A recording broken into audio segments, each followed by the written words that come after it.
10 million by the age of 60. If you start investing at the age of 50, you would have to contribute 603,000 pesos per year to get 10 million pesos by the age of 60. Ngayon, the other question is, what if your returns are not as high as 9%? It is only 6%. 10 million pesos in 30 years, you would need to get 190,000 pesos per year. Kanina, 9%, you only need 67,000 pesos. Now that it's earning only 6%, you need about 120,000 pesos. So that's almost double. 10 million pesos for 20 years at 6%, you need to contribute 256,000 pesos per year versus 179. 10 million pesos, 10 years at 6%, you need to put in 715,000 pesos per year.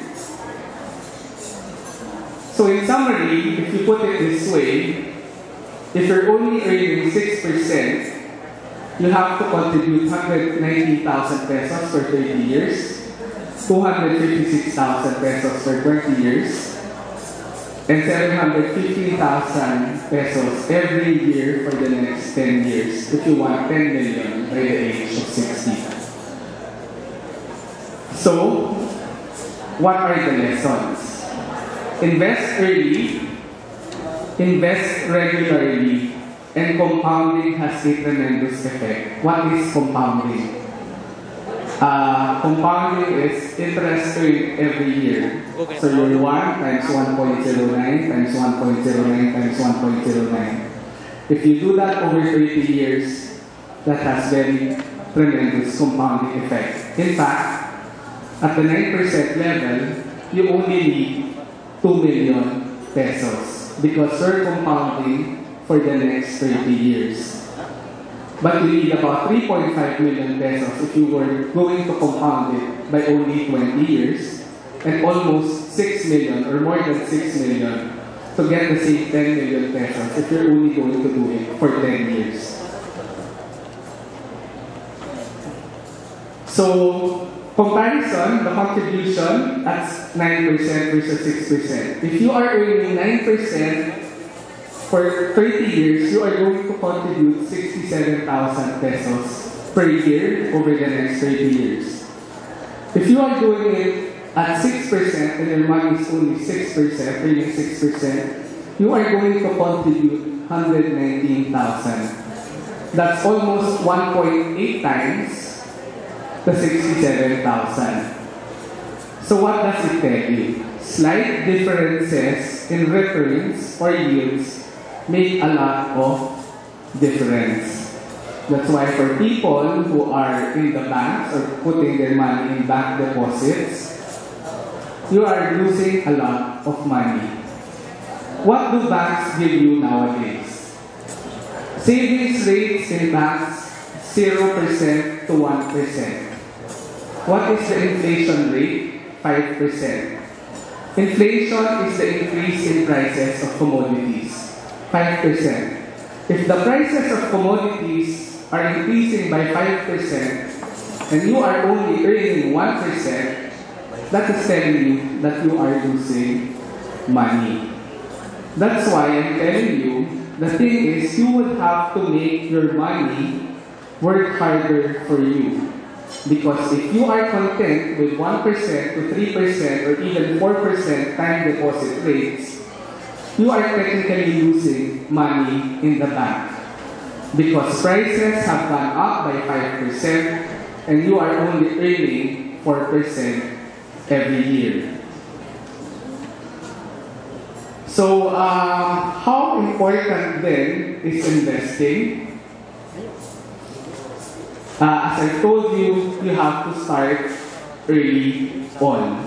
And you would have to seek higher returns.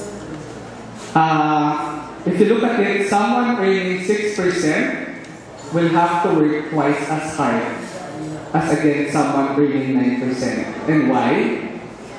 Because someone earning 9% only needs 67,000 pesos per year to make 10 million pesos.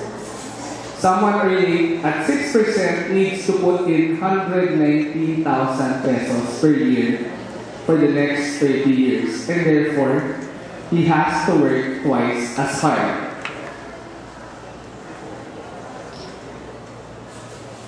Okay. So what are the options that are available to you? Siyempre, mukhang nawawala na kayo. But there are several options in terms of investing, not only time deposits or savings with the bank. There are called bonds. Bonds are essentially borrowings of the government. Government will issue you a paper stipulating that it borrowed money from you.